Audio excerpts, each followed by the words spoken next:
ಓಂ ಶಂಕರಂ ಶಂಕರಾಚಾರ್ಯಂ ಕೇಶವಂ ಬಾದರಾಯಣಂ ಸೂತ್ರಭಾಷ್ಯಕೃತೌ ವಂದೇ ಭಗವಂತೌ ಪುನಃ ಪುನಃ ಭಗವಂತೌ ಪುನಃ ಪುನಃ. ಶ್ರೀಮಚ್ಛಂಕರ ಭಗವತ್ಪಾದಾಚಾರ್ಯರ, ಜಗದ್ಗುರು ಸಿದ್ಧಾರೂಢ ಮಹಾಸ್ವಾಮಿಗಳವರ, ಜಗದ್ಗುರು ಭಾರತೀ ಅಪ್ಪಾಜಿಯವರ ಪವಿತ್ರ ಚರಣಾರವಿಂದಗಳಲ್ಲಿ ಅನಂತಕೋಟಿ ಶಿರಸಾಷ್ಟಾಂಗ ಪ್ರಣಾಮವನ್ನು ಸಲ್ಲಿಸುತ್ತೇನೆ. ಶ್ರವಣಾಪೇಕ್ಷ ತಮ್ಮೆಲ್ಲರಿಗೂ ಅನೇಕ ಶರಣಾರ್ಥಿಗಳು.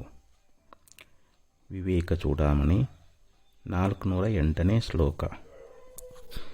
ಪ್ರಕೃತಿ ವಿಕೃತಿ ಶೂನ್ಯಂ ಭಾವನಾತೀತಂ ಭಾವಂ ಸಮರಸ ಸಮಾನಂ ಮಾನಸಂಬಂಧ ದೂರಂ ನಿಗಮವಚನ ಸಿದ್ಧಂ ನಿತ್ಯಮಸ್ಮತ್ ಪ್ರಸಿದ್ಧಂ ಹೃದಿ ಕಲಯತಿ ವಿದ್ವಾನ್ ಬ್ರಹ್ಮಪೂರ್ಣಂ ಸಮಾಧೋ. ಪ್ರಕೃತಿ ವಿಕೃತಿ ಶೂನ್ಯಂ ಭಾವನಾತೀತಂ ಭಾವಂ. ಈ ಒಂದು ಶ್ಲೋಕದಲ್ಲಿ ಶ್ರೀಮಚ್ಛಂಕರ ಭಗವತ್ಪಾದಾಚಾರ್ಯರು ಇಲ್ಲಿ ನಾವು ಆತ್ಮಜ್ಞಾನವನ್ನು ಮಾಡಿಕೊಳ್ಬೇಕು. ಆತ್ಮಜ್ಞಾನವೇ ಮನುಷ್ಯನ ಜನ್ಮವರ್ಣ ಬಂಧನದಿಂದ ದೂರ ಮಾಡುವಂಥದ್ದಾಗಿದೆ. ನಾವು ಹುಟ್ಟು ಸಾವುಗಳಿಗೆ ಒಳಗಾಗಿದ್ದೀವಿ. ಹಿಂದೆ ಎಷ್ಟೋ ಜನ್ಮಗಳನ್ನು ನಾವು ಎತ್ತಿ ಬಂದಿದ್ದೀವಿ. ಆದರೂ ನಮಗೆ ಸಂಸಾರದಲ್ಲಿ ನಿತ್ಯ ಮುಕ್ತಿ ಅನ್ನುವಂಥದ್ದು ದೊರೆತಿಲ್ಲ, ಸುಖ ಅನ್ನುವಂಥದ್ದು ನಮಗೆ ಸಿಕ್ಕಿಲ್ಲ. ಕಂಡಾಗಲೇ ರಮಣೀಯ, ಉಂಡಾಗಲೇ ನಿರಸನವೆಲ್ಲ. ಪ್ರಾಪಂಚಿಕ ಭೋಗ ಪದಾರ್ಥಗಳು ಅವುಗಳನ್ನು ನೋಡಿದಾಗ ನಮಗೆ ಬಹಳ ಆಕರ್ಷಣೀಯ ಆಗ್ತಾ ಇದ್ದಾವೆ. ಅವು ಸುಖದಂತೆ ಕಂಡು ಬರ್ತಾ ಇದ್ದಾವೆ. ನಿಜವಾಗಿಯೂ ಅವುಗಳಲ್ಲಿ ಸುಖ ಅನ್ನುವಂಥದ್ದು ಅದೇನು ಅಂತಂದ್ರೆ ಇಲ್ಲ. ಆದ್ದರಿಂದ ನಮಗೆ ಅತ್ಯಂತ ದುಃಖ ನಿವೃತ್ತಿ, ಪರಮಾನಂದ ಪ್ರಾಪ್ತಿ ರೂಪವಾಗಿರತಕ್ಕಂಥ ಮೋಕ್ಷವನ್ನೇ ನಾವು ಪಡಿಬೇಕಾಗ್ಯದ. ನಮಗದೇ ಪರಮ ಪ್ರಯೋಜನ. ಯಾಕಂದರೆ ಆತ್ಮಲಾಭಾತ್ ಪರಂ ಲಾಭೋ ನ ವಿದ್ಯತೆ ಅಂತ ಹೇಳಿದರು. ಆತ್ಮ ಸಾಕ್ಷಾತ್ಕಾರವನ್ನು ಮಾಡಿಕೊಳ್ಳುವುದರಿಂದ ಯಾವೊಂದು ಪ್ರಯೋಜನ ಲಾಭ ಅನ್ನುವಂಥದ್ದಾಗ್ತದೆ, ಅದಕ್ಕಿಂತಲೂ ಹೆಚ್ಚಿನ ಲಾಭ ಅನ್ನುವಂಥದ್ದು ಈ ಲೋಕದೊಳಗೆ ಅದೇನು ಅಂತ ವಿಚಾರ ಮಾಡಿದರೆ ಅದು ಇಲ್ಲ ಅಂತಲೇ ಹೇಳಿಸ್ಕೊಳ್ತದೆ. ಅದಕ್ಕೆ ನಸ ಪುನರಾವರ್ತತೆ. ಯಾರು ಆತ್ಮಜ್ಞಾನಿಗಳಾಗಿದ್ದಾರೆ, ಆತ್ಮ ಸಾಕ್ಷಾತ್ಕಾರ ಮಾಡಿಕೊಂಡಿದ್ದಾರೆ, ಅವರು ಮರಳಿ ಈ ಸಂಸಾರದಲ್ಲಿ ಹುಟ್ಟಿ ಬರುವುದಿಲ್ಲ. ಯಾಕಂದರೆ ಈ ಸಂಸಾರ ಅಂದ್ರೆ ದುಃಖ. ಈ ದುಃಖರೂಪವಾದ ಸಂಸಾರವನ್ನು ನಾವು ಪಡೆಯಬಾರ್ದಪ್ಪ ಅಂತಂದರೆ ನಾವೆಲ್ಲರೂ ಆತ್ಮ ಸಾಕ್ಷಾತ್ಕಾರವನ್ನೇ ಹೊಂದಬೇಕು. ಮನುಷ್ಯ ಜನ್ಮ ಬಂದಿದ್ದೇ ಈ ಆತ್ಮದರ್ಶನ ಮಾಡಿಕೊಳ್ಳುವುದಕ್ಕಾಗಿ. ಆದರೆ ನಾವೆಲ್ಲರೂ ಅದನ್ನು ಬಿಟ್ಟುಬಿಟ್ಟೇವಿ. ಆತ್ಮಜ್ಞಾನಕ್ಕೆ ನಾವು ಪ್ರಯತ್ನನೇ ಮಾಡ್ತಾ ಇಲ್ಲ. ಪ್ರಪಂಚದ ವಿಷಯ ಭೋಗಗಳ ಬೆನ್ನು ಹತ್ತಿಬಿಟ್ಟಿದ್ದೀವಿ. ವಿಷಯಗಳಲ್ಲಿನೇ ಸುಖ ಆದಂಥೇಳಿ ಅವುಗಳನ್ನು ಪಡೆಯುವುದರಲ್ಲಿ ನಮ್ಮ ಆಯುಷ್ಯವನ್ನು ಕಳೀತಾ ಇದ್ದೀವಿ. ಅದಕ್ಕೆ ಇಲ್ಲಿ ಆತ್ಮಜ್ಞಾನ ಅನ್ನುವಂಥದ್ದು ಅತ್ಯಂತ ಉತ್ಕೃಷ್ಟವಾಗಿರುವುದರಿಂದ ಆ ಆತ್ಮಜ್ಞಾನ ಮೂಲಕವಾಗಿಯೇ ನಮ್ಮ ಹೃದಯದೊಳಗೆ ಆ ಭಗವಂತನನ್ನು ಕಾಣಲಿಕ್ಕೆ ಸಾಧ್ಯದ. ಅದಕ್ಕೆ ಆ ಭಗವತ್ ಸ್ವರೂಪವನ್ನು ನಮ್ಮ ಹೃದಯದಲ್ಲಿ ನಾವು ನಿರಂತರವಾಗಿ ಚಿಂತನೆ ಮಾಡಬೇಕು. ಆ ಚಿಂತನದಿಂದ ನಮಗೇನಾಗ್ತದೆ ಅಂತಂದರೆ ಈ ಸಂಸಾರದ ಎಲ್ಲ ತಾಪಗಳು ದೂರಾಗಿ ಹೋಗಿಬಿಡ್ತಾ ಇದ್ದಾವೆ. ಅದಕ್ಕೆ ಇಲ್ಲಿ ಆತ್ಮಜ್ಞಾನದಿಂದ ಆಗ್ತಕ್ಕಂಥ ಫಲ ಏನು ಅನ್ನೋದರ ಬಗ್ಗೆ ಅನೇಕ ಶ್ಲೋಕಗಳಲ್ಲಿ ಆಚಾರ್ಯರು ನಮ್ಮನ್ನು ಕುರಿತು ಉಪದೇಶ ಮಾಡುವಂಥವರಾಗಿದ್ದಾರೆ. ಅದಕ್ಕೆ ಇಲ್ಲಿ ಹೇಳ್ತಾ ಇದ್ದಾರೆ, ಪ್ರಕೃತಿ ವಿಕೃತಿ ಶೂನ್ಯಂ. ಪ್ರಕೃತಿ ಅಂತಂದರೆ ಕಾರಣ, ವಿಕೃತಿ ಅಂತಂದರೆ ಕಾರ್ಯ. ಯಾವುದರಲ್ಲಿ ಕಾರ್ಯಕಾರಣ ಭಾವ ಅನ್ನುವಂಥದ್ದಿಲ್ಲವೋ ಪ್ರಕೃತಿ ವಿಕೃತಿ ಶೂನ್ಯಂ. ಈಗ ಒಬ್ಬ ಕುಂಬಾರ ಮಣ್ಣನ್ನು ತಂದು ಮಡಿಕೆಯನ್ನು ತಯಾರು ಮಾಡ್ತಾ ಇದ್ದಾನೆ. ಆ ಮಡಿಕೆ ಎನ್ನುವಂತಹದ್ದು ಕಾರ್ಯ. ಅದಕ್ಕೆ ಕಾರಣ ಯಾವುದು ಅಂತಂದರೆ ಮಣ್ಣನ್ನುವಂಥದ್ದು. ನಾವು ಮಣ್ಣು ಮಡಿಕೆ ಕಾರ್ಯ ಕಾರಣ ಅಂತ ನಾವು ಹೇಳ್ತಾ ಇದ್ದೀವಿ. ಹಂಗೆ ನಿರ್ಗುಣ ನಿರಾಕಾರವಾಗಿರತಕ್ಕಂಥ ಪರತತ್ವದಲ್ಲಿ ಅಲ್ಲಿ ಕಾರಣ ಕಾರ್ಯ ಭಾವ ಅನ್ನುವಂಥದ್ದು ಅದೇನು? ಅದು ಒಂದೇ ಅಖಂಡವಾಗಿರತಕ್ಕಂಥ ವಸ್ತು.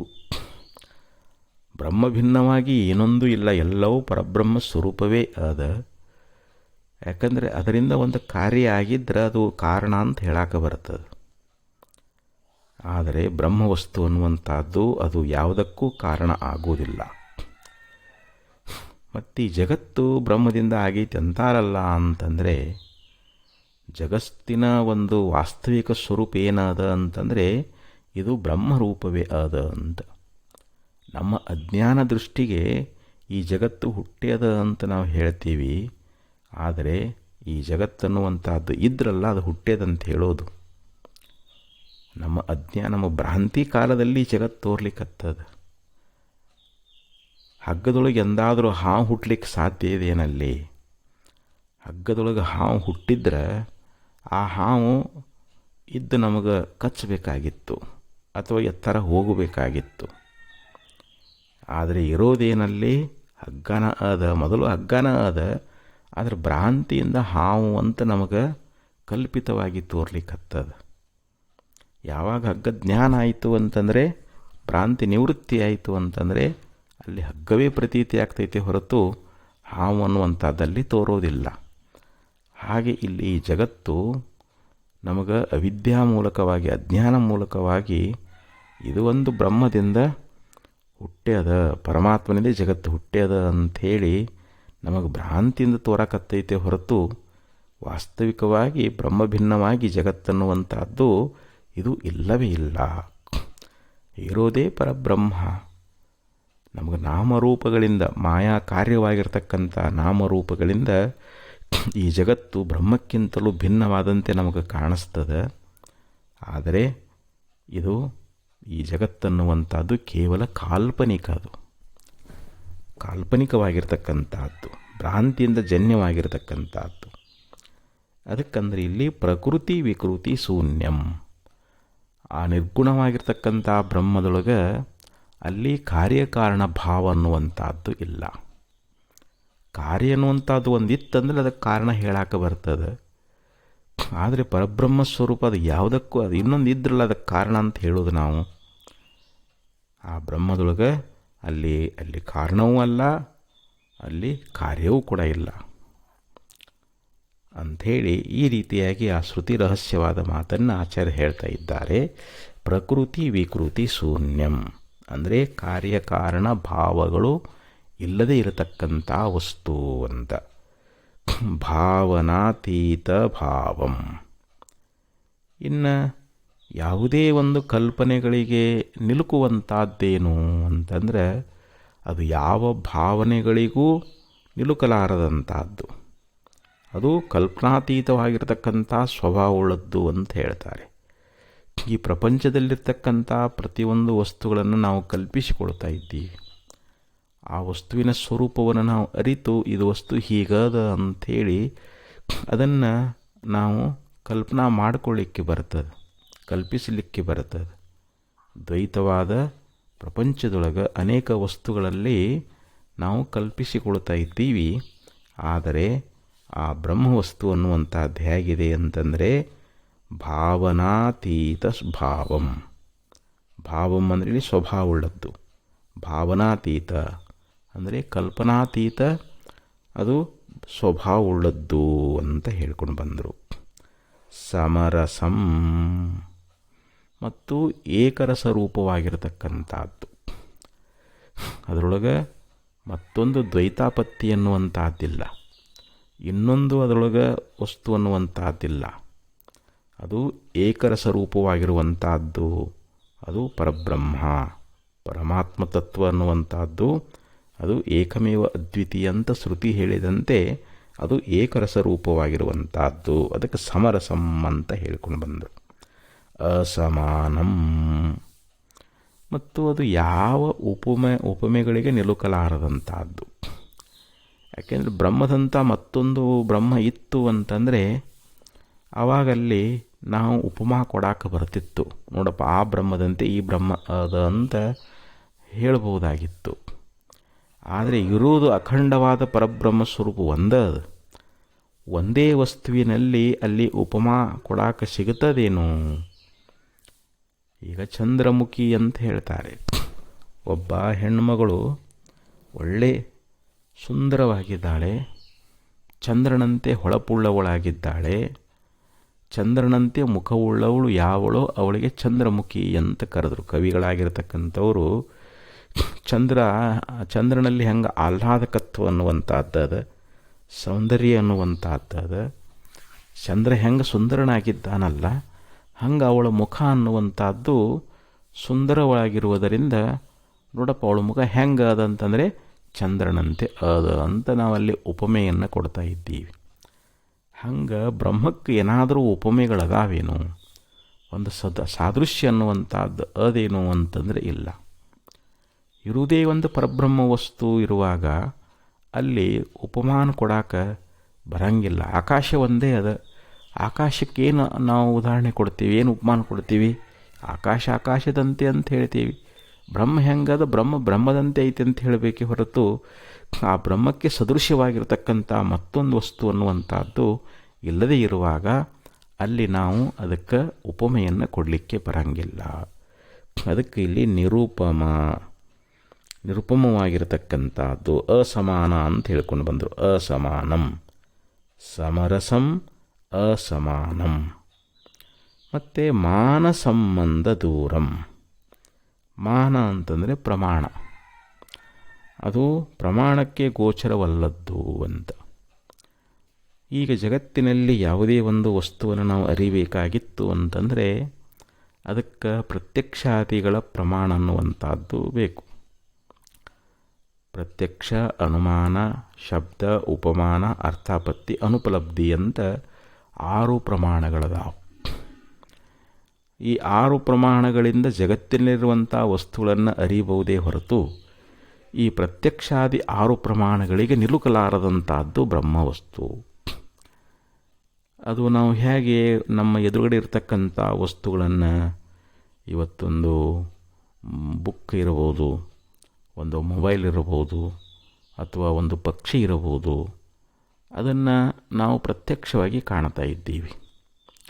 ಯಾಕಂದರೆ ನಮ್ಮ ಮನೋವೃತ್ತಿ ಎನ್ನುವಂಥದ್ದು ನೇತ್ರೇಂದ್ರಿಯದ ಮೂಲಕವಾಗಿ ಆ ವಿಷಯ ದೇಶಕ್ಕೆ ಹೋದಾಗ ಆ ವಿಷಯದ ಆಕಾರವನ್ನು ಪಡೀತದ. ಇದು ಇಂಥ ವಸ್ತು ಅಂತ ನಮಗೆ ಅರಿವಾಗ್ತದೆ.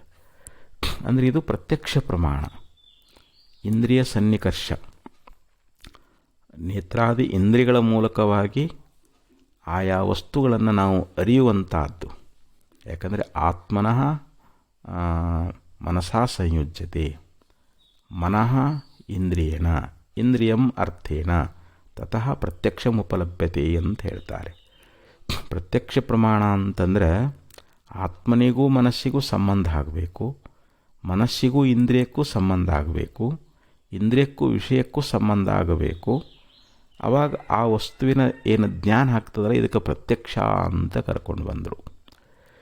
ಹಾಗೆ ಈ ಬ್ರಹ್ಮ ಅನ್ನುವಂಥದ್ದು ಅದು ಇಂದ್ರಿಯಗಳಿಗೆ ಅಗೋಚರವಾಗಿರುವುದರಿಂದ ಯಾವ ನಮ್ಮ ನೇತ್ರ ಆಗಲಿ, ಶ್ರೋತ್ರ ಆಗಲಿ, ಜಿಹ್ವ, ಗ್ರಹಣ, ಚರ್ಮ ಅಂತೇನು ಪಂಚಜ್ಞಾನೇಂದ್ರಿಯಗಳದಾವಲ್ಲ, ಆ ಜ್ಞಾನೇಂದ್ರಿಯದಿಂದ ಅದು ಅರಿಲಿಕ್ಕೆ ಬರ್ತದೇನು ಅಂತಂದರೆ ಇಲ್ಲ. ಆದ್ದರಿಂದ ಪ್ರತ್ಯಕ್ಷಾದಿ ಪ್ರಮಾಣಗಳಿಗೆ ಅದು ದೂರವಾಗಿರ್ತಕ್ಕಂಥದ್ದು. ಅಪ್ರಮಾಣ ಕೂಡಲ ಸಂಗಮ ದೇವ ಅಂತ ಹೇಳ್ತಾರೆ. ಯಾವ ಪ್ರಮಾಣಗಳಿಗೂ ನಿಲುಕದೇ ಇರತಕ್ಕಂಥದ್ದು. ಇನ್ನು ಅನುಮಾನ ಮೂಲಕವಾಗಿ ತಿಳ್ಕೋಬಹುದಲ್ಲ ಅಂತಂದರೆ ಅದು ಅನುಮಾನ ಪ್ರಮಾಣಕ್ಕೂ ಕೂಡ ನಿಲುಕುವಂಥದ್ದಲ್ಲ. ಯಾಕೆಂದರೆ ಪರ್ವತೋ ವನ್ಯಮಾನ್ ಧೂಮಾತ್ ಅಂತ ಹೇಳ್ತಾರೆ. ಅರಣ್ಯದೊಳಗೆ ಬೆಂಕಿ ಅನ್ನುವಂಥದ್ದಿದೆ. ಯಾಕೆ ನಮಗದು ಪ್ರತ್ಯಕ್ಷ ಇಲ್ಲ, ಹೊಗೆಯನ್ನು ನೋಡ್ತಾ ಇದ್ದೀವಿ. ಅರಣ್ಯದೊಳಗೆ ಹೊಗೆಯನ್ನು ನೋಡಿಬಿಟ್ಟು ಈ ಪರ್ವತವು ಹೊಗೆ ಬೆಂಕಿ ಉಳ್ಳದ್ದು. ಯಾಕೆ ಬೆಂಕಿ ನಮಗೆ ಪ್ರತ್ಯಕ್ಷ ಇಲ್ಲ. ಯಾಕೆ ಧೂಮಾತ್, ಆ ಹೊಗೆಯನ್ನು ನೋಡಿ ಅಲ್ಲಿ ಬೆಂಕಿ ಎನ್ನುವಂಥದ್ದು ಇದೆ ಅಂಥೇಳಿ ನಾವು ಊಹಿಸಿಕೊಳ್ತಾ ಇದ್ದೀವಿ. ಅದು ಅನುಮಾನ ಪ್ರಮಾಣ. ಯಾಕಂತಂದರೆ ಯಥಾ ಮಾನಸವತ್, ಮನೆಯೊಳಗೆ ಅಡುಗೆ ಮಾಡಬೇಕಾದ್ರೆ ಒಲೆಯೊಳಗೆ ಬೆಂಕಿ ಇರುವುದನ್ನು ನೋಡ್ತೀವಿ. ಬೆಂಕಿ ಇದ್ದಾಗನೇ ಅಲ್ಲಿ ಹೊಗೆ ಅನ್ನುವಂಥದ್ದು ಬರ್ತದೆ. ಬೆಂಕಿ ಇರಲಿಲ್ಲ ಅಂದರೆ ಹೊಗೆ ಬರೋಂಗಿಲ್ಲ. ಆದ್ದರಿಂದ ಇಲ್ಲಿ ಈ ಯಾವ ಅನುಮಾನ ಪ್ರಮಾಣಕ್ಕೂ ಕೂಡ ಇಲ್ಲಿ ಆತ್ಮ ದೂರನಾಗಿದ್ದಾನೆ. ಹಾಗೆಯೇ ಉಪಮಾನ ಪ್ರಮಾಣಗಳು, ಯಾಕೆಂದರೆ ಇನ್ನೊಂದು ವಸ್ತು ಇಲ್ಲದೇ ಇರುವುದರಿಂದಲ್ಲಿ ಉಪಮಾನ ಪ್ರಮಾಣ ಕೊಡಕ್ಕೆ ಬರೋಂಗಿಲ್ಲ. ಶಬ್ದಕ್ಕೆ ನಿಲುಕುವಂಥದ್ದಲ್ಲ. ಅರ್ಥಾಪತ್ತಿ ಪ್ರಮಾಣ, ಈಗ ದೇವದತ್ತು ದಿವಾನ ಭುಂಕ್ತೆ ಅಂತ ಹೇಳ್ತಾರೆ. ದೇವದತ್ತ ರಾತ್ರಿಯೊಳಗೆ ಊಟ ಮಾಡೋದಿಲ್ಲ ಅಂತಂದಾಗ ಅವನು ಅತ್ಯಂತ ದಷ್ಟಪುಷ್ಟನದಾನ. ಅವನ ಒಂದು ಪೀನತ್ವ ಅಂದ್ರೇನು, ಆ ಶರೀರದ ಒಂದು ದಷ್ಟಪುಟ್ಟತನವನ್ನು ನೋಡಿಬಿಟ್ಟು ನಾವೇನಂತೀವಿ, ಇವನು ಹಗಲಿ ಉಣ್ಲಿಲ್ಲ ಅಂತಂದ್ರೆ ರಾತ್ರಿ ಊಟ ಮಾಡ್ತಿರಬಹುದು ಅಂತ ನಾವು ಹೆಂಗೆ ಕಲ್ಪಿಸ್ಕೊಳ್ತೇವಲ್ಲ, ಅವನ ಪೀನತ್ವವನ್ನು ನೋಡಿ, ಅವನ ಶರೀರದ ದಷ್ಟಪುಷ್ಟತನವನ್ನು ನೋಡಿ, ಮತ್ತು ಹಗಲಿ ಊಟ ಬಿಟ್ಟಾನಪ್ಪ ಅಂದರೆ ಸ್ವರಿಗೆ ಹೋಗಬೇಕಾಗಿತ್ತು, ಮತ್ತು ಇಷ್ಟೊಂದು ದಷ್ಟಪುಷ್ಟದಾನಂದ ಬಳಿಕ ಇವನು ರಾತ್ರಿ ಊಟ ಮಾಡ್ತಾನಂಥೇಳಿ ಅದನ್ನು ನಾವು ಹೆಂಗೆ ಕಲ್ಪಿಸ್ಕೊಳ್ತೇವಲ್ಲ, ಆ ರೀತಿಯಾಗಿ ಬ್ರಹ್ಮವಸ್ತುವನ್ನು ನಾವು ಅರ್ಥದ ಆಪತ್ತಿ, ಅಲ್ಲಿ ಬ್ರಹ್ಮವನ್ನು ನೋಡಿಬಿಟ್ಟಿದ್ದು ಹೀಗೆ ಅಂಥೇಳಿ ಅದನ್ನು ನಾವು ಆ ರೀತಿಯಾಗಿ ನಾವು ತಿಳ್ಕೊಳ್ಳಿಕ್ಕೆ ಬರೋದಿಲ್ಲ. ಮತ್ತು ಅನುಪಲಬ್ಧಿ ಪ್ರಮಾಣ, ಈಗ ಒಬ್ಬವ ಒಂದು ಕೊಡವನ್ನು ಅಲ್ಲಿ ಇಟ್ಟಿದ್ದ, ಈಗ ಅದು ಕೊಡ ನೀರು ತೊಗೊಂಡು ಹೋಗಿದ್ದಾರೆ, ಆ ಕೊಡ ಇಲ್ಲ ಅನ್ನುವಂಥದ್ದು ಅನುಪಲಬ್ಧಿ ಅಂದರೆ ಏನು, ಅಭಾವ ಪ್ರಮಾಣ ಅಂತ. ಘಟ ಅಲ್ಲಿ ಭೂತಲೆ ಘಟೋ ನಾಸ್ತಿ, ನೋಡಪ್ಪ ಈ ಜಾಗದಲ್ಲಿ ಕೊಡ ಇಲ್ಲ ಅಂತಂದಾಗ ಅಲ್ಲಿ ಅದು ಇಲ್ಲ, ಅಭಾವ ಪ್ರಮಾಣ ಅಂತ. ಹಂಗೆ ಇಲ್ಲಿ ಬ್ರಹ್ಮ ಯಾವಾಗಲೂ ಭಾವರೂಪವಾಗಿರುವುದರಿಂದ ಅದು ಅನುಪಲಬ್ಧಿ ಪ್ರಮಾಣಕ್ಕೂ ಕೂಡ ನಿಲುಕುವಂಥದ್ದಲ್ಲ. ಯಾಕಂದರೆ ಆ ವಸ್ತು ಅನ್ನುವಂಥದ್ದು ಇಲ್ಲದೇ ಇದ್ದಾಗ ನಾವು ಅದರ ಅಭಾವವನ್ನು ಹೇಳ್ತಾ ಇದ್ದೀವಿ. ಆದರೆ ಸರ್ವತ್ರ ಬ್ರಹ್ಮ ಭಾವರೂಪವಾಗಿರುವುದರಿಂದ ಅನುಪಲಬ್ಧಿ ಪ್ರಮಾಣದಿಂದಲೂ ಕೂಡ ನಾವು ತಿಳ್ಕೊಳ್ಳಿಕ್ಕೆ ಆಗೋದಿಲ್ಲ. ಅದಕ್ಕೆ ಏನು ಹೇಳಿದರು, ಮಾನ ಸಂಬಂಧ ದೂರಂ ಅಂದರೆ ಪ್ರಮಾಣಕ್ಕೆ ಗೋಚರವಲ್ಲದೇ ಇರತಕ್ಕಂಥದ್ದು, ಪ್ರಮಾಣಗಳಿಂದ ತಿಳಿಯಲಿಕ್ಕೆ ಬಾರದೇ ಇರತಕ್ಕಂಥದ್ದು. ನಿಗಮ ವಚನ ಸಿದ್ಧಂ, ಮತ್ತು ವೇದವಾಕ್ಯಗಳಿಂದ ನಾವು ಅದನ್ನು ಅರಿಬೇಕಾಗ್ತದೆ. ಅದಕ್ಕೆ ಬ್ರಹ್ಮಸೂತ್ರದಲ್ಲಿಯೂ ಕೂಡ ಶಾಸ್ತ್ರಯೋನಿತ್ವಾತ್ ಅಂತ ಹೇಳ್ತಾರೆ. ಅಂದರೆ ವೇದಗಳಲ್ಲಿ ಒಂದು ಜ್ಞಾನಕಾಂಡ ಅಂತ, ಕರ್ಮಕಾಂಡ, ಉಪಾಸನಕಾಂಡ, ಜ್ಞಾನಕಾಂಡ. ಆ ಜ್ಞಾನಕಾಂಡದಲ್ಲಿ ಆ ನಿರ್ಗುಣ ಪರತತ್ವದ ಒಂದು ಉಪದೇಶ ಅನ್ನುವಂಥದ್ದು. ನಾವು ಆ ಶ್ರುತಿಯಿಂದಲೇ ನಾವು ಏನು ಮಾಡಬೇಕಾಗ್ಯದ, ವೇದವಾಕ್ಯಗಳಿಂದಲೇ ಅದನ್ನು ನಾವು ತಿಳ್ಕೊಳ್ಬೇಕಾಗ್ಯದ. ಅದಕ್ಕೆ ವೇದವಾಕ್ಯಗಳಿಂದ ಸಿದ್ಧವಾಗಿರತಕ್ಕಂಥ ಶಾಸ್ತ್ರಯುನಿತ್ವಾತ್ ನಿಗಮಾಂತ ವೇದ್ಯಂಗೆ. ನಿಗಮ ಅಂತಂದರೆ ಇಲ್ಲಿ ಶ್ರುತಿಗಳು, ಉಪನಿಷತ್ತುಗಳು. ತಂ ತ್ವೌ ಪುರುಷಂ ಪೃಚ್ಛಾಮಿ ಕೇನು ಉಪನಿಷತ್ತಿನಲ್ಲಿ ಹೇಳ್ತಾರೆ. ಆ ಉಪನಿಷದೇಗ ಗಮ್ಯನಾಗಿರತಕ್ಕಂಥ ಪುರುಷನನ್ನು ಅಂದರೆ ಪರಮಾತ್ಮನನ್ನು ಕುರಿತು ನನಗೆ ಉಪದೇಶವನ್ನು ಮಾಡುವಂತ ಅಲ್ಲಿ ಶಿಷ್ಯ ಗುರುಗಳಲ್ಲಿ ಪ್ರಾರ್ಥನೆಯನ್ನು ಮಾಡ್ತಾ ಇದ್ದಾನೆ.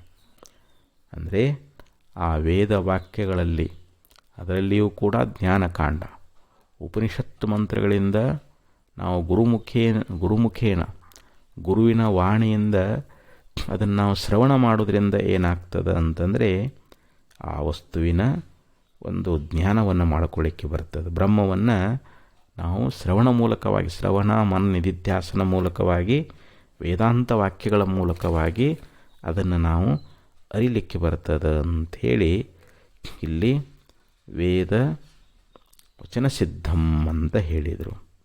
ನಿತ್ಯಂ ಅಂದರೆ ಯಾವಾಗಲೂ, ಅಸ್ಮತ್ ಪ್ರಸಿದ್ಧಂ ಇಲ್ಲಿ ನಾನು ಅನ್ನುವಂಥ ಜ್ಞಾನದಿಂದ ಪ್ರಸಿದ್ಧವಾಗಿರತಕ್ಕಂಥದ್ದು. ಈಗ ನೋಡಿ, ನಾವು ನಾನು ಅಂತೇವಿ. ಈ ನಾನು ಅನ್ನೋದು ಇದರ ಮೂಲ ಲಕ್ಷ್ಯ ಯಾವುದು ಅಂತಂದರೆ ಪ್ರತ್ಯೇಕಾತ್ಮ, ಪರಮಾತ್ಮ. ಪ್ರತ್ಯೇಕಾತ್ಮ ಅಂದರೆ ಪರಮಾತ್ಮ ಎಲ್ಲ ಒಂದೇ. ಇಲ್ಲಿ ನಾನು ಅನ್ನೋದು ಇಲ್ಲಿ ನಾವು ಸಂಬಂಧ ಮಾಡ್ಕೊಂಡ್ಬಿಡ್ತೀವಿ. ದೇಹಕ್ಕೆ ಸಂಬಂಧ ಮಾಡ್ಕೋತೀವಿ, ಇಂದ್ರಿಯಗಳಿಗೆ ಸಂಬಂಧ ಮಾಡ್ಕೋತೀವಿ. ಅಂತಃಕರಣದಲ್ಲಿ ಅದು ಸಂಬಂಧ ಆಯಿತು ಅಂತಂದರೆ ಅದು ಜೀವ ಅಂತ ಹೇಳಿಸಿಕೊಳ್ತದೆ. ಯಾಕಂದರೆ ಒಮ್ಮೆ ಜೀವ ಏನಂತ ಮನಸ್ಸಿನಲ್ಲಿ ನಾನಂತಾನ, ಬುದ್ಧಿಯಲ್ಲಿ ನಾನಂತಾನ, ಮತ್ತು ಅಹಂಕಾರ ಪಡ್ತಾ ನಾನು ಕರ್ತ ನಾನು ಭೋಕ್ತ ಅಂತ ಅಲ್ಲಿ ಅಂದರೆ ಅಂತಃಕರಣದಲ್ಲಿ ಇದು ಉಪಾಧಿಯದ ಅಂತಃಕರಣ ಅನ್ನುವಂಥದ್ದು. ಆತ್ಮ ನಿರುಪಾಧಿಕವಾಗಿರತಕ್ಕಂಥದ್ದು, ಉಪಾಧಿರಹಿತವಾಗಿರುವಂಥದ್ದು. ಆ ಉಪಾಧಿಯಿಂದ ವಿಶಿಷ್ಟ ಆದಾಗ ಇಲ್ಲಿ ಜೀವಭಾವ ಅನ್ನುವಂಥದ್ದು ಬರುತ್ತದೆ. ದೇಹ ಇಂದ್ರಿಯ ಅಂತಃಕರಣ ವಿಶಿಷ್ಟ ಆದಾಗ ಇಲ್ಲಿ ಜೀವ ಅಂತ ಹೇಳಿಸಿಕೊಳ್ತಾ ಇದ್ದಾನೆ. ಆದರೆ ಜೀವನ ಮೂಲ ಸ್ವರೂಪ ಯಾವುದು? ಇಲ್ಲಿ ನಾನು ಅನ್ನೋದು ಅಹಂಕಾರ ವಿಶಿಷ್ಟವಾಗಿ ಬರಬಾರದು, ಮನಸ್ಸು ವಿಶಿಷ್ಟವಾಗಿ ಬರಬಾರದು, ಬುದ್ಧಿ ವಿಶಿಷ್ಟವಾಗಿ ನಾನು ಅನ್ನುವಂಥದ್ದು ಬರಬಾರದು. ಅದು ಬಂತಂದ್ರೆ ಅದು ಯಾಕೆ ಅಜ್ಞಾನ ಮೂಲಕವಾಗೇ ಬರೋದು. ಜೀವನಿಗೆ ಅಜ್ಞಾನ ತನ್ನ ಸ್ವರೂಪವನ್ನು, ಮೂಲ ಸ್ವರೂಪವನ್ನು ಅರಿಯದೇ ಇರುವುದರಿಂದ ನಾನು ಅಂದರೆ ಯಾರು ಅನ್ನುವಂಥ ನಾನು ಅನ್ನೋದ್ರ ಲಕ್ಷ್ಯ ಯಾವುದು ಅನ್ನೋದನ್ನು ನಾವು ತಿಳ್ಕೋಬೇಕು. ನಾವು ಆಚಾರ್ಥವಾಗಿರ್ತಕ್ಕಂಥ, ಯಾಕಂದರೆ ಅವಿದ್ಯಾ ಉಪಾಧಿಯೊಳಗೆ ಆ ಚೈತನ್ಯದ ಪ್ರತಿಫಲನವಾಗಿ ಆ ಪ್ರತಿಬಿಂಬ ಅನ್ನುವಂಥದ್ದು ಅಂತಃಕರಣದೊಳಗೆ ಚೈತನ್ಯದ ಪ್ರತಿಬಿಂಬ ಆಗೈತಲ್ಲ, ಆ ಪ್ರತಿಬಿಂಬವೇ ಜೀವ ಅಂತ ಹೇಳಿಸ್ಕೊಳ್ತದೆ. ಅವನಿಗೆ ಚಿದಾಭಾಸ ಅಂತ ಕರೀತಾ ಇದ್ದಾರೆ. ಆ ಜೀವ ಯಾಕೆ ಆದ ಅಂತಂದ್ರೆ ಈ ಅಂತಃಕರಣ ವಿಶಿಷ್ಟನಾದಾಗ, ದೇಹ ಉಪಾದಿಯಿಂದ ಕೂಡಿಕೊಂಡಾಗ, ದೇಹತ್ರಯಗಳ ಉಪಾದಿಯಿಂದ ಇಲ್ಲಿ ಜೀವ ಅಂತ ಅನಿಸಿಕೊಂಡ. ಆದರೆ ಅವನ ವಾಸ್ತವಿಕ ಮೂಲ ಸ್ವರೂಪ ಯಾವುದು ಅಂತಂದರೆ ಅವನು ಪರಬ್ರಹ್ಮ ಸ್ವರೂಪನೇ ಅದಾನ. ಅದಕ್ಕೆ ಜೀವೋ ಬ್ರಹ್ಮೈವ ನಾಪರಃ. ಜೀವನು ಬ್ರಹ್ಮರೂಪನೇ ಅದಾನೆ ಹೊರತು ಬ್ರಹ್ಮಕ್ಕಿಂತ ಜೀವ ಬೇರೆ ಇಲ್ಲ. ಆದರೆ ಉಪಾಧಿಧರ ನಾವು ನೇತಿಗಳಿಬೇಕು. ಈ ಶರೀರಾದಿ ಉಪಾಧಿಗಳು ಆತ್ಮನಿಗಿಲ್ಲ. ಇವೆಲ್ಲ ಆತ್ಮ ಇದಕ್ಕೆ ಸಾಕ್ಷಿಯಾಗಿದ್ದುಕೊಂಡು ಇವೆಲ್ಲವನ್ನು ಅರಿತಕ್ಕಂಥವನಾಗಿದ್ದಾನೆ. ಅದಕ್ಕೆ ಇಲ್ಲಿ ಯಾವಾಗಲೂ ನಾನು ಅನ್ನುವಂಥ ಭಾವದಿಂದ ಪ್ರಸಿದ್ಧವಾಗಿರ್ತಕ್ಕಂಥದ್ದು. ಪ್ರಸಿದ್ಧಂ ಪೂರ್ಣ ಬ್ರಹ್ಮ ಸಮಾಧೌ ಹೃದಯ ಕಲಯತಿ. ಇಂಥ ಪೂರ್ಣ ಬ್ರಹ್ಮವನ್ನು ಜ್ಞಾನಿಯಾಗಿರ್ತಕ್ಕಂಥವನು ಸಮಾಧಿಯ ಮೂಲಕವಾಗಿ ತನ್ನ ಹೃದಯಾಕಾಶದೊಳಗೆ ಸಾಕ್ಷಾತ್ಕಾರವನ್ನು ಹೊಂದ್ತಾ ಇದ್ದಾನೆ.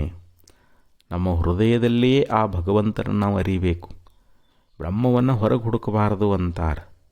ಬಳಸದಿರದ್ವೈತವನು ತನ್ನೊಳಗೆ ಏಕೋಭಾವನೆಯೊಳಗೂಡು ಅಂತ ಹೇಳಿದರು. ನೀ ಬ್ರಹ್ಮವನ್ನು ಹೊರಗೆ ಹುಡುಕ್ಲಿಕ್ಕೆ ಹೋಗಬೇಡಪ್ಪ. ಬ್ರಹ್ಮಸ್ವರೂಪನೇ ನೀ ನದಿ, ನಿನ್ನ ಅಂತರಂಗದೊಳಗೆ ನೀನು ಅದನ್ನು ತಿಳ್ಕೊಳ್ಬೇಕು. ಆ ಬ್ರಹ್ಮತತ್ವವನ್ನು ನೀ ಸರಿಯಾಗಿ ತಿಳ್ಕೊಂಡಿ ಅಂತಂದ್ರೆ ಆ ಪೂರ್ಣ ಸ್ವರೂಪದ ಸಾಕ್ಷಾತ್ಕಾರ ಅನ್ನುವಂಥದ್ದಾಗ್ತದೆ. ಅದಕ್ಕೆ ಜ್ಞಾನಿಗಳಾಗಿರ್ತಕ್ಕಂಥವ್ರು ಏನು ಮಾಡ್ತಾರೆ, ತಮ್ಮ ಹೃದಯದೊಳಗನ ಆ ಬ್ರಹ್ಮವನ್ನು ಇಂಥ ಏನೋ ಕಾರ್ಯಕಾರಣ ಭಾವ ಇಲ್ಲದೇ ಇರತಕ್ಕಂಥ ಕಲ್ಪನಾತೀತ ಸ್ವಭಾವವುಳ್ಳಂಥದ್ದು ಮತ್ತು ಏಕರಸರೂಪವಾಗಿರುವಂಥದ್ದು, ಮತ್ತದು ಉಪಮೆ ಕೊಡಲಿಕ್ಕೆ ಬರಂಗಿಲ್ಲ, ನಿರುಪಮವಾಗಿರುವಂಥದ್ದು. ಮತ್ತು ಇಲ್ಲಿ ಯಾವುದೇ ಪ್ರಮಾಣಕ್ಕೆ ಗೋಚರ ಆಗೋದಿಲ್ಲ, ಪ್ರತ್ಯಕ್ಷಾದಿ ಪ್ರಮಾಣಗಳಿಗೆ ಗೋಚರವಾಗದೇ ಇರತಕ್ಕಂಥದ್ದು ಮತ್ತು ವೇದವಾಕ್ಯಗಳಿಂದ ಸಿದ್ಧವಾಗಿರುವಂಥ, ಯಾವಾಗಲೂ ನಾನು ಅನ್ನುವಂಥ ಜ್ಞಾನದಿಂದ ಪ್ರಸಿದ್ಧವಾಗಿ ಇರುವಂಥ ಯಾವ ಪೂರ್ಣ ಬ್ರಹ್ಮವನ್ನು ನೋಡಿ, ಬ್ರಹ್ಮ ಈ ಲಕ್ಷಣದಿಂದ ಕೂಡಿಕೊಂಡದು. ಇಂಥ ಪೂರ್ಣವಾದ ಬ್ರಹ್ಮವನ್ನು ಜ್ಞಾನಿಗಳಾಗಿರ್ತಕ್ಕಂಥವರು ತಮ್ಮ ಹೃದಯಾಕಾಶದೊಳಗೆ, ತಮ್ಮ ಹೃದಯ ಬುದ್ಧಿ ಎನ್ನುವಂಥ ಗುಹೆಯೊಳಗೆ ಅದು ಸಮಾಧಿಯ ಸಾಧನೆಯನ್ನು ಮಾಡ್ತಾ ತಮ್ಮ ಬುದ್ಧಿ ಎನ್ನುವಂಥದ್ದನ್ನು ಸಮತ್ವ ಮಾಡಿಕೊಳ್ತಾ ಇದ್ದಾರೆ. ಸರ್ವತ್ರ ಬ್ರಹ್ಮವನ್ನೇ ಕಾಣುವಂಥವರಾಗ್ತಾ ಇದ್ದಾರೆ. ಸಮಾಧಿ ಮೂಲಕವಾಗಿ ತಮ್ಮ ಹೃದಯಾಕಾಶದಲ್ಲಿ ಸಾಕ್ಷಾತ್ಕಾರವನ್ನು ಮಾಡಿಕೊಳ್ತಾರೆ ಎನ್ನುವಂಥ ಮಾತನ್ನು ಆಚಾರ್ಯರು ಈ ಒಂದು ಶ್ಲೋಕದಲ್ಲಿ ನಮಗೆ ಉಪದೇಶ ಮಾಡಿಕೊಂಡು ಬಂದರು. ಮತ್ತೆ ಮುಂದಿನ ಶ್ಲೋಕದಲ್ಲಿ ಹೇಳ್ತಾರೆ, ಅಜರಮಮರಮಸ್ತಾಭಾಸವಸ್ತುಸ್ವರೂಪಂ ಸ್ಥಿಮಿತಸಲಿಲರಾಶಿ ಪ್ರಖ್ಯಮಾಖ್ಯಾವಿಹೀನಂ ಶಮಿತಗುಣವಿಕಾರಂ ಶಾಶ್ವತಂ ಶಾಂತಮೇಕಂ ಹೃದಯ ಕಲಯತಿ ವಿದ್ವಾನ್ ಬ್ರಹ್ಮಪೂರ್ಣಂ ಸಮಾಧೌ. ನೋಡ್ರಿ, ಈ ಒಂದು ಶ್ಲೋಕದಲ್ಲಿ ಶ್ರೀಮತ್ ಶಂಕರ ಭಗವತ್ಪಾದಾಚಾರ್ಯರು 409ನೇ ಶ್ಲೋಕ. ಈ ಶ್ಲೋಕದಲ್ಲಿ ಆ ಬ್ರಹ್ಮದ ಒಂದು ಲಕ್ಷಣವನ್ನು, ಆ ಬ್ರಹ್ಮ ಯಾವ ರೀತಿಯಾಗಿದೆ ಅನ್ನುವಂಥ ವಿಚಾರವನ್ನು ಹೇಳ್ತಾರೆ. ವಿದ್ವಾನ್ ಅಂದರೆ ಇಲ್ಲಿ ವಿದ್ವಾಂಸನಾಗಿರ್ತಕ್ಕಂಥವನು, ಇಲ್ಲಿ ತತ್ವಜ್ಞಾನಿ. ಅಜರಂ ಅಮರಂ, ಅಜರ ಅಂತಂದ್ರೆ ಮುಪ್ಪಿಲ್ಲದ್ದು. ಮುಪ್ಪು ನಮ್ಮ ದೇಹಕ್ಕೆ ಬರ್ತದೆ. ಪ್ರಾಣಿಗಳ ದೇಹ ಆಗಲಿ, ಮನುಷ್ಯರ ದೇಹ ಆಗಲಿ, ಪಶು ಪಕ್ಷಿಗಳ ದೇಹ ಆಗಲಿ, ಕ್ರಿಮಿಕೀಟಗಳ ದೇಹ ಆಗಲಿ, ದೇಹ ಐತಿ ಅಂತಂದರೆ ಅದಕ್ಕೆ ಜನ್ಮದ, ಬಾಲ್ಯದ, ಯೌವನದ, ಮುಪ್ಪದ, ಅದಕ್ಕೆ ಮರಣದ. ಆದರೆ ಆತ್ಮನಿಗೆ ದೇಹವೇ ಇಲ್ಲ, ಅವನು ನಿರ್ದೇಹಿಯಾಗಿರ್ತಕ್ಕಂಥವನು. ಆದ್ದರಿಂದ ಅವನಿಗೆ ಮುಪ್ಪು ಅನ್ನುವಂಥದ್ದು ಅದೇನು ಅಂತಂದರೆ ಇಲ್ಲ. ಅಜರಂ, ಮುಪ್ಪಿಲ್ಲದೆ ಇರತಕ್ಕಂಥದ್ದು. ಅಮರಂ, ಮತ್ತು ಮರಣ ಇಲ್ಲದೆ ಇರತಕ್ಕಂಥದ್ದು. ಬ್ರಹ್ಮನಿಗೆ ಮರಣ ಅನ್ನುವಂಥದ್ದಿಲ್ಲ. ಯಾಕಂದರೆ ಅವನಿಗೆ ಹುಟ್ಟು ಇದ್ದರೆ ಮರಣ ಹೇಳಕ್ಕೆ ಬರ್ತದೆ. ಅವನಿಗೆ ಜನ್ಮವೇ ಇಲ್ಲ ಅಂತಂದಮೇಲೆ ಮರಣ ಎಲ್ಲಿಂದ ಆಗ್ತದೆ? ಅಸ್ತ ಆಭಾಸ ವಸ್ತು ಸ್ವರೂಪಂ, ಯಾವುದೇ ಒಂದು ಆಭಾಸಗಳು ಅಡಗಿ ಹೋಗಿರುವಂಥ ವಸ್ತುವಿನ ಸ್ವರೂಪವಾಗಿರುವಂಥದ್ದು ಅಂತ ಹೇಳ್ತಾರೆ. ಯಾಕಂದರೆ ಇಲ್ಲಿ ಅಡಗಿ ಹೋಗಿರ್ತಕ್ಕಂಥ ತೋರಿಕೆಗಳು ಅಂತ. ಈ ತೋರಿಕೆಗಳು ಎಲ್ಲಿದಾವು ಅಂತಂದರೆ ಜಗದ್ದು ವಸ್ತುಗಳಲ್ಲಿ ಅದಾವೆ. ಪ್ರಪಂಚದ ಅನೇಕ ವಸ್ತುಗಳು ತೋರ್ತಾವು, ಅಡಗುತ್ತಾವೆ. ಈ ತೋರುವಿಕೆ ಅಡಗುವಿಕೆ ಇಲ್ಲದೇ ಇರತಕ್ಕಂಥ ಸ್ವಭಾವವುಳ್ಳದ್ದು. ತೋರಿಕೆಗಳು ಅಡಗಿ ಹೋಗಿರ್ತಕ್ಕಂಥ ಅದು ವಸ್ತುವಿನ ಸ್ವರೂಪವಾಗಿರುವಂಥದ್ದು ಯಾವುದು ಅಂತಂದರೆ ಅದು ಬ್ರಹ್ಮ, ಪರಬ್ರಹ್ಮ ವಸ್ತು.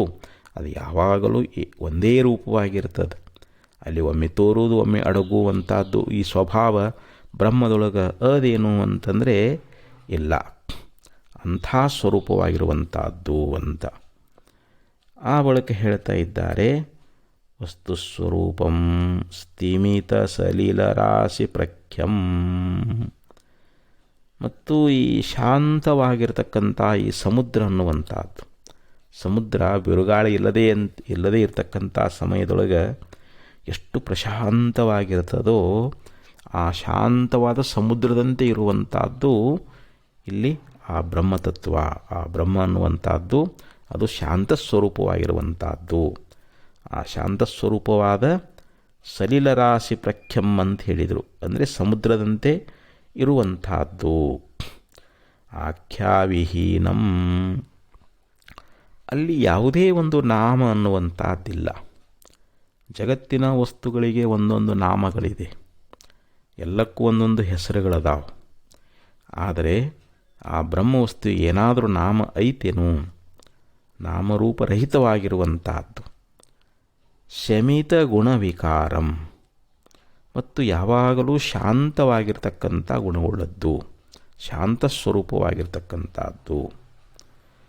ಮತ್ತು ವಿಕಾರಗಳು ಅಲ್ಲಿ ಅದಾವೇನು ಅಂತಂದರೆ ಇಲ್ಲ. ಆ ಶಾಂತವಾದ ಗುಣವೇ ಅಲ್ಲಿ ವಿಕಾರವಾಗಿರ್ತಕ್ಕಂಥ ಸ್ವರೂಪವುಳ್ಳದ್ದು ಅಂತ ಹೇಳ್ತಾ ಇದ್ದಾರೆ. ಶಮಿತ ಗುಣ ವಿಕಾರಂ ಅಂದರೆ ಶಾಂತವಾದ ಗುಣದ ವಿಕಾರವುಳ್ಳದ್ದೇ ಇಲ್ಲಿ ಬ್ರಹ್ಮತತ್ವ ಅಂತ ಹೇಳಿಸಿಕೊಡ್ತದೆ. ಶಾಶ್ವತಂ ಏಕಂ ಪೂರ್ಣಂ ಬ್ರಹ್ಮ ಸಮಾಧೌ ಹೃದಯ ಕಲಯತಿ, ಅಂಥ ಶಾಶ್ವತವಾಗಿರತಕ್ಕಂಥ ಅದ್ವಿತೀಯವಾಗಿರುವಂಥ ಯಾವೊಂದು ಪರಬ್ರಹ್ಮ ಸ್ವರೂಪ ಅನ್ನುವಂಥದ್ದದ ಅದನ್ನು ವಿದ್ವಾಂಸರಾಗಿರ್ತಕ್ಕಂಥವರು ಸಮಾಧಿಯ ಮೂಲಕವಾಗಿ ತಮ್ಮ ಹೃದಯಾಕಾಶದೊಳಗೆ ಅದನ್ನು ಸಾಕ್ಷಾತ್ಕಾರ ಮಾಡಿಕೊಳ್ತಾ ಇದ್ದಾರೆ. ಅಂದರೆ ತತ್ವಜ್ಞಾನಿಗಳೇ ಮಾತ್ರ ಅದನ್ನು ಕಂಡುಕೊಳ್ಳುವಂಥವರಾಗಿದ್ದಾರೆ. ಯಾಕೆ ಸಮಾಧಿಯನ್ನು ಮಾಡ್ತಾ ಮಾಡ್ತಾ ತಮ್ಮ ಹೃದಯಾಕಾಶದೊಳಗೆ ಆ ಬ್ರಹ್ಮತತ್ವ ಅನ್ನುವಂಥದ್ದನ್ನು, ಪೂರ್ಣವಾಗಿರ್ತಕ್ಕಂಥ ಬ್ರಹ್ಮವನ್ನು ಅವರು ಸಾಕ್ಷಾತ್ಕಾರ ಹೊಂದ್ತಾ ಇದ್ದಾರೆ ಅಂಥೇಳಿ ನೋಡ್ರಿ. ಆ ಬ್ರಹ್ಮಸ್ವರೂಪದ ಒಂದು ಲಕ್ಷಣ ಹೇಳಿತು. ಅದಕ್ಕೆ ಮುಪ್ಪಿಲ್ಲ, ಮರಣಿಲ್ಲ, ಅದರೊಳಗೆ ಯಾವುದೇ ತೋರಿಕೆಗಳು ಅಲ್ಲಿ ಅವೆಲ್ಲ ತೋರಿಕೆಗಳೆಲ್ಲ ಅಡಿಗೆ ಹೋಗಿದ್ದಾವೆ ಅಂತ. ತೋರಿಕೆಗಳು ಅಡಿಗೆ ಹೋಗಿರ್ತಕ್ಕಂಥದ್ದು ವಸ್ತುವಿನ ಸ್ವರೂಪ ಉಳ್ಳಿರ್ತಕ್ಕಂಥದ್ದು. ಮತ್ತು ಶಾಂತವಾದ ಸಮುದ್ರದಂತೆ ಯಾವುದು ಅದು, ಮತ್ತು ನಾಮರಹಿತವಾಗಿರ್ತಕ್ಕಂಥ ನಿರ್ಗುಣವಾಗಿರುವಂಥ ನಿರ್ವಿಕಾರವಾಗಿರುವಂಥ ಅಂಥ ಶಾಶ್ವತವಾದ ಶಾಂತವಾಗಿರ್ತಕ್ಕಂಥ ಇಂಥ ಅದ್ವಿತೀಯವಾಗಿರುವಂಥ ಯಾವ ಒಂದು ಬ್ರಹ್ಮವಸ್ತು ಅನ್ನುವಂಥದ್ದು, ಅದ್ವಿತೀಯವಾಗಿರ್ತಕ್ಕಂಥ ಪೂರ್ಣ ಬ್ರಹ್ಮವನ್ನು ಇಲ್ಲಿ ಆತ್ಮಜ್ಞಾನಿಗಳಾಗಿರ್ತಕ್ಕಂಥವರು, ಅಂದರೆ ಸ್ವರೂಪದ ಸಾಕ್ಷಾತ್ಕಾರವನ್ನು ಹೊಂದಿರತಕ್ಕಂಥ ಜ್ಞಾನಿಗಳು ತಮ್ಮ ಹೃದಯಾಕಾಶದೊಳಗನ ಅವರು ಆ ಬ್ರಹ್ಮವೇ ನಾನದೀನಿ ಎನ್ನುವಂಥ ಪರಿಪೂರ್ಣ ಜ್ಞಾನ ಉಳ್ಳವರಾಗಿರ್ತಾ ಇದ್ದಾರೆ.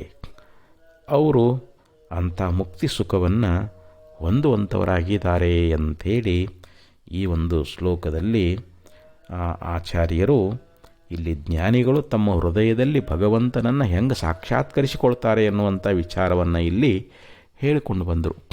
ಯಾಕಂದರೆ ಇಲ್ಲಿ ಸಮಾಧಿಯ ಮೂಲಕವಾಗಿ ನಾವು ಆತ್ಮತತ್ವವನ್ನು ಇಲ್ಲಿ ಹೊಂದಬೇಕಾಗ್ತದೆ ಅನ್ನುವಂಥ ವಿಚಾರವನ್ನು ಇಲ್ಲಿ ಹೇಳಿದ್ದಾರೆ. ಮತ್ತೆ ಮುಂದಿನ ಶ್ಲೋಕದ ವಿಚಾರವನ್ನು ಮತ್ತೆ ನಾಳೆ ಶ್ರವಣ ಮಾಡೋಣ ಅಂತ ಹೇಳ್ತಾ ಈ 7 ಸದುಗಳನ್ನು ಅರ್ಪಿಸಿ ವಿರಮಿಸ್ತಾ ಇದ್ದೇನೆ. ಓಂ ತತ್ಸತ್.